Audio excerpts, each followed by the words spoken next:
Good evening, everybody. My name is Mike Cirillo. We are back here for episode 4 of our mirror match series for Turn Zero, and tonight we are joined by a very special guest that I'm sure everybody has heard of before, LJ Pena. How are you doing tonight, LJ? I am great. It is a welcome pleasure to finally be on and hang out with everybody. I hear you're working your way slowly but surely through Team Relentless. Yeah, kind of just happened that way, but it's definitely become a pattern. Not that that's a bad Excellent. thing by any stretch of the imagination. So tonight we are working on our CIS mirror match workshop. We happen to have 4 Droids players in the audience here tonight, and then Keegan, so hopefully you're not too bored by the end of this. I made the map. Yeah, that's fine. That's our little contribution here.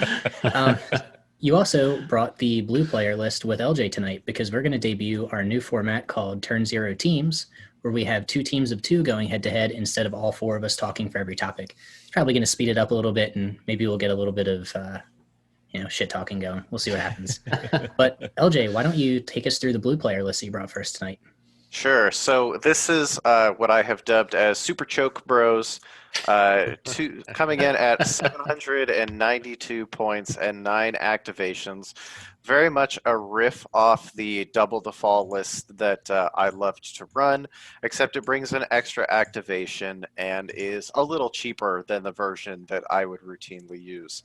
You've got Dooku with choke, push, reflexes, and aggressive tactics.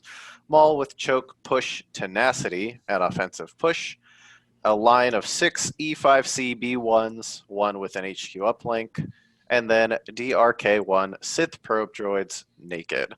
The command cards are all of Maul, all of Dooku, and standing orders, and then the deployments hemmed in, advanced positions, major offensive, and rollout.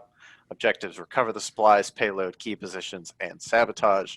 And then last but not least, conditions: limb-vis, supply drop, minefield, and clear conditions. Yeah, that's a hell of a list. I've actually run a very similar version to this, and it's a ton of fun and super devastating if it goes off correctly. Countering that with our other droid list here, Nick, why don't you take us through the red player? Yeah, so we've got a 9 activation Grievous Maul list, but we brought an AAT with us. So we'll start. We're at 793, so 7 points, not enough for the blue player bid, but what are you going to do? General Grievous with strict orders, endurance, and his Annihilator pistol. Maul with force choke, force push, tenacity, and offensive push. There's a theme there. 5 B1 units, one of which has an HQ uplink. Maul's DRK1 Sith probe droids, and an AAT Trade Federation battle tank with locked dirt and high energy shells.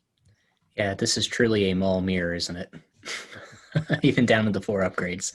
We have more lightsabers. You do. We have more Technically. It's too bad they're lower quality. Keegan, you have brought our map for us tonight, right? I have, yeah. I'm excited to finally contribute on the map end. I had the fun experience of putting this together, and then I had the sad experience of having no one to play in real life with. So I do miss the real tables, but it was cool to pull this stuff out. In honor of our droid on droid battle, seems like 2 factions of droids are fighting it out in the city of Theed. Broke out some great Imperial terrain designs and printed up and painted, and then also some Legion terrain crash ships and a couple of handmade pieces as well. So overall, we've got 5 actual buildings plus a tent complex and the arches. We've got a scattering of light terrain. I've got the barricades up there as well, and we've got some hollow barricades, which I'm going to call heavy terrain just to mirror the standard Legion barricades. The 2 trees in the sides are light area, and in the center we have a crash ship into a fountain. The fountain and the ship itself, I'm considering 2 separate pieces of terrain, and the middle point is right on that fountain. Well, thank you very much for the description of where it came from as well. I think the tent complex also came from you, right? It's something that you hobbied up.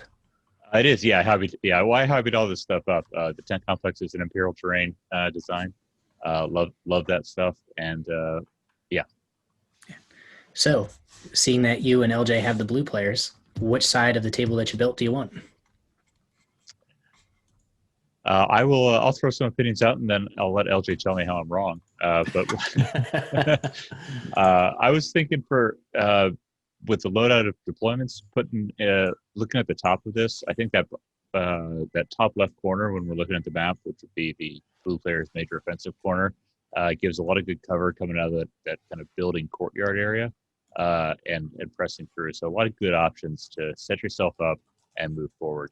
The one consideration I did have for possibly going in the bottom is that major offensive and advanced positions, it might force the tank to go behind buildings and be less effective early on and knock some of that out. But I think I'm going to say safe for the top. Yeah, I think I'd agree with this, actually exactly that. I think that in the in the first turn in a droid on droid game, you're very limited on your longer range firepower, and we know that it's basically just the AAT that we're dealing with here. So I think you can afford to take the top of the map, and if you get stuck behind the two big buildings, you have some time to stream out from behind them and kind of array your forces in a nice line behind the barricade and broken ship piece, and you'll still have some good line of sight blocking cover to work with, whereas you kind of force your opponent to deal with the tent. And based off, assuming you didn't print it at an obscene height, it's actually going to be kind of hard to hide the two force users behind it. And those are obviously going to be your critical pieces as we move into this matchup. So I like staying on the top of it and claiming that for the blue player. All right, so blue player is going to go with the top here. And let's flip over the battle cards that we have tonight. And going across the top, we are going to flip over key positions, sabotage the moisture evaporators, and recover the supplies. Deployments will include major offensive, advanced positions, and rollout. And the condition cards are minefield, limited visibility, and clear conditions. So all in all, doesn't seem too advantageous for one side. Limviz is not in the third slot, which is pretty good for the AAT player. You've got a chance to get out of it if it comes up. But let's kick it over to the blue team. Keegan and LJ, what do you want to do for your first option? You know, I just want to let you know I looked at these battle cards when I saw the preview, and I love all of this, which means I also hate so much of it. And you know, this is a great deck, which is why this list, it really can play very strongly to certain objectives, and it really reminds me how important blue player has been in this kind of post VA world, even with that not coming up in this draw really at all, except for, of course, rollout. It's still the lists play to that kind of mobile archetype, and all of this is going to put, I think, the red player in an uncomfortable position no matter how you slice it. And so I'm going to say make either a bad choice or a more bad choice and opt to cut KP to start off, because then you're either cutting to sabotage or recover, both of which are good for a blue player or a player placing his tokens down first in Maul. I mean, I don't really have anything to add to that. You mentioned how I'm not a droid player, but I do have the strong credentials that LJ's kicked my ass on TTS and in person multiple times with his formal double the fall list. I was actually thinking kill KP. When I see a tank with that big ass base, I think that's something that can really obstruct key positions. So getting that off the table is just going to take one thing away from my problem set. So. Yeah, I think you guys came to a conclusion there. We're going to cut key positions for the first one for blue player.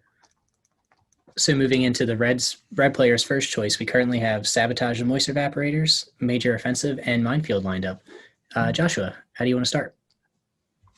I don't really like seeing sabotage the moisture evaporators right now, mostly because of the deployment area that they're going to have on major offensive. They have a lot of areas where they can just hide the droids, and that's going to be a lot to chew through. So I think that I want to not cut that just yet, because they may cut towards recover the supplies. I want to get rid of major offensive and cut towards rollout, because that's going to limit the places that Maul can infiltrate, because my tank could easily get around and get a good get a good lane on anywhere that Maul could infiltrate. So I'm going to cut major offensive and possibly consider cutting sabotage the next round as well. So major offensive gone. I think I'm with Josh here. I've been looking as soon as they picked tableside, which was the clear choice for them. I looked at these deployments here, and advanced positions and rollout really favor the tank in this scenario. I don't want to touch minefield. If they want to eliminate minefield to limited visibility, I can just eliminate limited visibility. And I'm not ready to cut sabotage and moisture evaporators yet. So yeah, cut major offensive for advanced positions or possibly roll out for the last cut. All right, so red player is going to cut major offensive here. Going back over to the blue player for their second cut, we have sabotage, advanced positions, and minefield. LJ, what would you like to do for your second and final ban? So I'm looking at, even though it was just brought up, I am still looking at cutting minefield, because then that puts the ball back in my opponent's court. And do you want to make a potentially bad decision by letting me have limited visibility, even in the mirror where you're going to get a benefit from it? Or do you want to leave sabotage the moisture evaporators on the table, which is, an automatic blue player W until you start killing stuff? And so I think either of these kind of put us in what I would consider to be a favorable position. You could cut straight to recover, and now they leave minefield on the table, which also is not super great for the tank, so that you kind of have to weigh that back and forth too. So I'm kind of curious to see what Keegan says if he sways me one way or the other, because I see three good choices here. Yeah, I agree. I agree completely. I think there's three solid choices here. Either way, the only one that really kind of gives the red player the most flexibility in what they want to do, I think, is cutting sabotage. However, I'm also super tempted to that because I've got blue player and Maul, and I don't have droid experience, but I've got infiltrate experience, and the temptation of infiltrate, recover the supplies in the third position is pretty strong. Yeah, I think we play into your knowledge there. I think we actually consider cutting sabotage and forcing recover and seeing what red does with it. Yeah, it's pretty. It also could be a huge trap. I was leaning towards cut minefield because I think that actually forces a really hard choice for the red player. Do they sit there with limited visibility when they want that long range of the tank, or do they cut that and have to give us the slightly better for our entire army advanced positions where we get that additional piece of movement? So I'm a little bit torn. I have to admit, I've never really pulled off a successful infiltrate recover, especially when I only have one infiltrator. I know. Yes. But I think I'd be leaning towards minefield just to force that harder choice. Okay. Yeah, I'm gonna cut minefield here for the blue player's second choice. So all of the first slots have been eliminated here, and we're left with sabotage, advanced positions, and limited visibility. Going back to the red team, you guys have the final say. What do you want to do?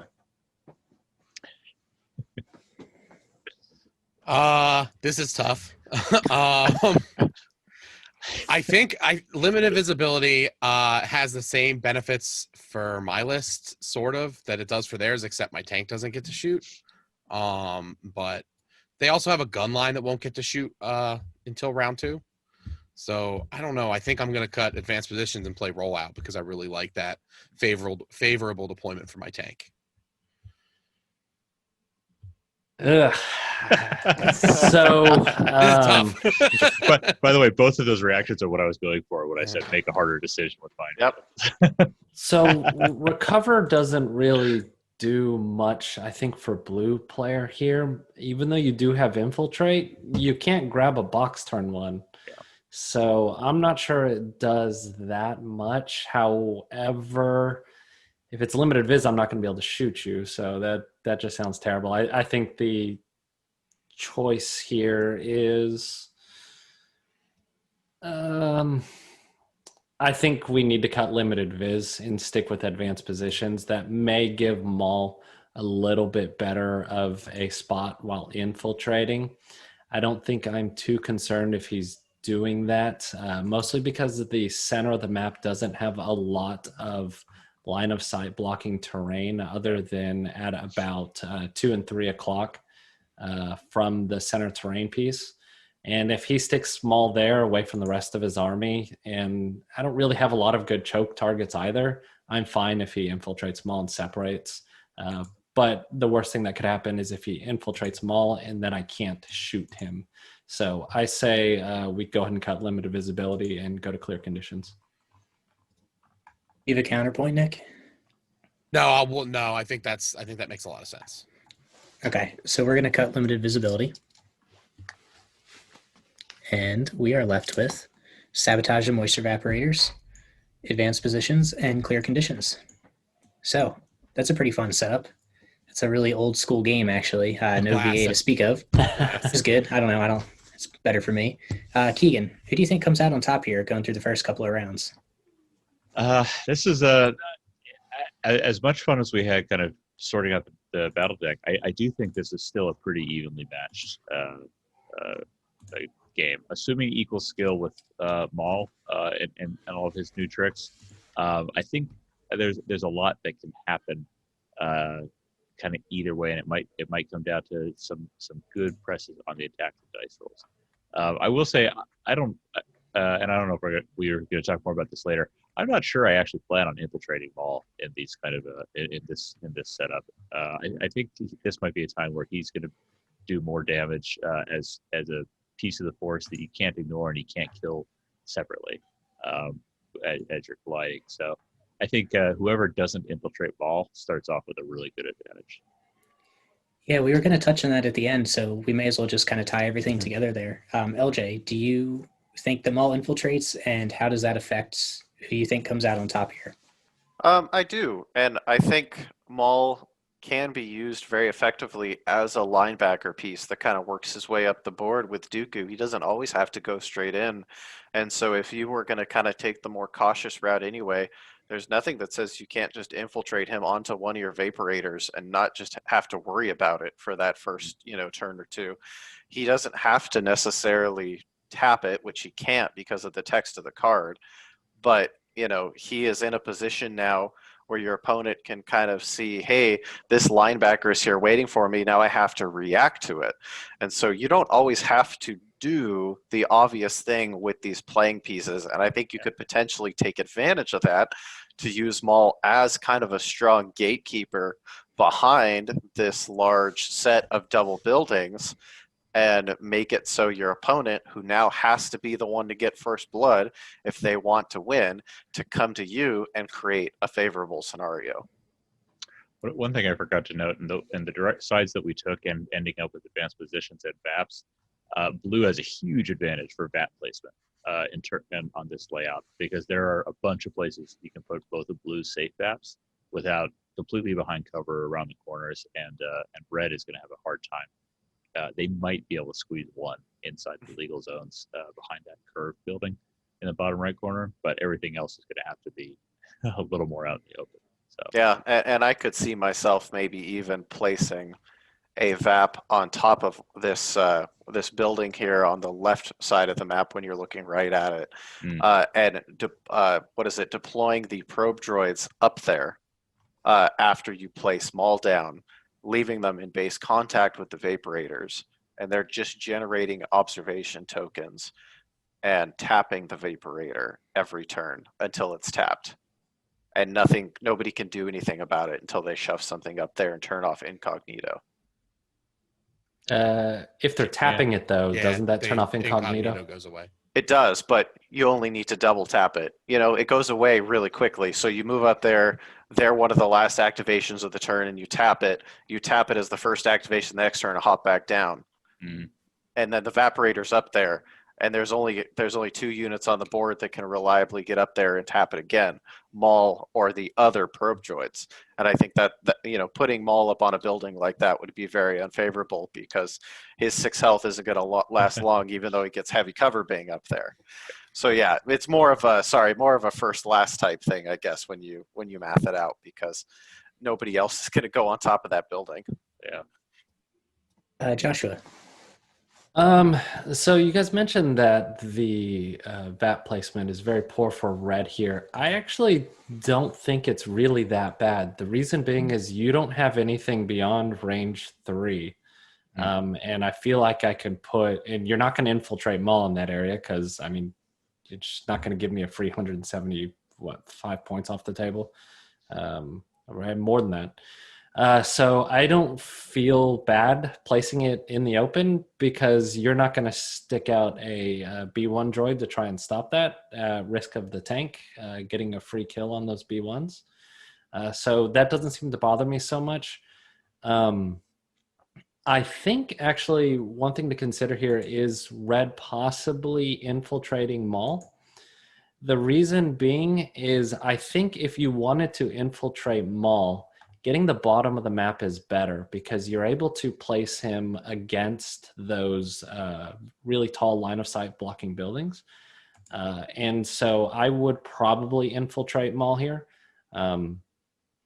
And everything else is going to be more of a traditional setup where I'm going to have the tank in the bottom or close to the center for advanced positions and have the army alongside him by there.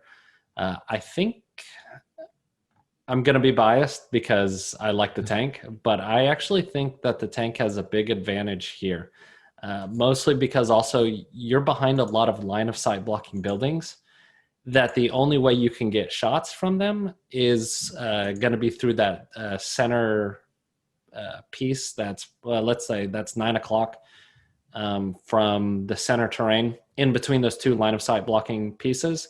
There's really no heavy cover there unless you're hiding your droids. And if you're hiding your droids, they can't see. And that gets crowded very quickly. So how many droids are you really going to be able to pack in there in order to get those shots off? Unless you also put some at the far left bottom corner, and then I think you're separating your army. And so I think red actually has a good advantage here, and so I'm going to go red on this one, but it's going to be very close. My turn. So Sorry. I was looking at like the deployment and those large buildings on the left side of the map there. And yeah, there are some really nice potential like infiltration spots for Maul. And the tank is a huge X factor here because the blue player army doesn't have anything beyond range 3. And the red player, our army does have a tank, and it's really good at shooting at, really like shooting at force users with dodge tokens. So yeah, I think the tank is a huge X factor, and even though we didn't get my dream of rollout, we got advanced positions, but you know, putting it on that bottom corner there, not the bottom corner, the center of the map on the bottom, and just moving once and you being able to see a lot is nice. So I also think that like, I think the red player has a real strong chance here. One thing that I would like to mention that nobody else has is this is a really good map for Grievous. There's a lot of scalable buildings here. So there's a little bit of an X factor there. If Grievous is able to get in and stay outside of that little death zone that Dooku has with Cunning, he could potentially do some damage and even tap the other VAP that's on the top. So he has to get there first, and that's a huge ask. But if he does, that's not a bad thing. Well, and his 1-pip really loves battle droids. It does. It does. Another thing that it really loves is lots of battle droids with heavies, and I love battle droids with heavies, and I love force users. And LJ has managed to cram all of that stuff into one list. So for our list critique section tonight, let's go over the, did you say double choke bros? Super choke bros. Super choke bros. Let's start with Nick tonight. Nick, what do you like about the list? What would you kind of change on your own? Do you like it as it is? I like it a lot. I would like to see a couple of E5Ss in there instead of all the E5Cs, just to give yourself a little bit of a range 4 punch to knock off those standbys and, you know, like give yourself some breathing room. Other than that, I mean, it looks like something I would love to play real soon. So, yeah, other than that, I mean, I really like it. I can't wait to get Maul on the table. Joshua. Just 2 notes. First one is I'm a strong believer in force barrier. Even if it's just B1s, I think I would replace barrier or reflexes with barrier. And then the only other question I had for you, LJ, was minefield. Minefield and infiltrating Maul. It almost seems kind of to counter Maul's infiltration, and the same, it also counters the opponent's Maul's infiltration. I probably wouldn't put that card in, but those would be the only two changes that I would make. Keegan, do you have any infiltrate experience you can add here? I've used minefield to my advantage, but that's infiltrating with Jin, where I like to grab some suppression early on. You know what? I think Maul, while he shares the infiltrate keyword with that command card, he's just his own beast so much. So I'm not sure that my infiltrate experience applies as directly here. Have you ever tried putting a mine down with Maul, purposely running through it to give yourself a third action and wrecking somebody? Not yet. Not yet. Just saying. Seems okay. No, really, actually, part of the reason why I kept it in there was exactly what it did during the battle card process. It was something that I know certain people hate and will do anything to avoid. And Maul is a zoning tool because of his infiltrate card. And then that card hands you more zoning tools. And so it almost is doubling down on that ability of his to really block out areas and make people uncomfortable. And Minefield itself has a debilitating effect on some people, and it goes into their thought process and it can steer them away from certain things, which interestingly enough, we saw on display. But I also casted a game the other night versus R1 and Doc Velo, where they were able to block the tank from strafing, because right now you can't strafe onto those condition tokens. And so the zoning ability of Minefield is something that I think people underestimate, and something that's going to keep that card's value up as the game continues to grow. Yeah, I totally agree there, actually. And for my own little list critique here, the only thing that I do is the version that I ran actually dropped the E5C that's attached to the HQ uplink and added a second HQ uplink to another squad. So otherwise, I just did that and changed reflexes to barrier. But I think both are super reliable. And the aggressive tactics is just so huge with the B1s here, because you still have 4 cards coming out from Dooku. So even if your Jedi even if your Sith aren't getting the surge tokens, they still are worth their weight in gold on the B1s. Yeah, and that's actually part of the reason why I kept reflexes in there on Dooku over barrier, because you are now losing that 3-up save on more turns than you usually do. And I know the timing of force reflexes can kind of throw stuff off, but it's a way to get a 3-up back in the game for Dooku on all 6 turns instead of just the aggressive tactics turns. Yeah, there's a lot of validity to that idea. Well, thank you very much for the list. That was a lot of fun. This actually is the conclusion of our mirror series. So as of 2 weeks from now, we'll be back with another, probably mixed matchup. And we also have the winner of our ARC Trooper giveaway to announce for tonight. If Pedro Cruz, when you watch this episode, if you don't mind emailing us if you could send us an email at LegionTurnZero@gmail.com with your information, we'll get that ARC Trooper shipped out to you as soon as possible. But this has been a lot of fun tonight. LJ, thank you very much for coming on. Thanks for having me. My name is anytime. My name is Mike Cirillo. I'm becoming more irrelevant by the week, so thank you very much. My name is Joshua DeVere, and I'm still waiting on my operative Vader. My name is Nick Bodner, and it's not Thanksgiving yet, so it's too early to play Christmas music. My name is LJ Pena, and yes, I am still hoping we have an LVO soon. My name's Keegan Evans, and there's no way I'm following that LVO joke. Talk to you all soon. Have a good night.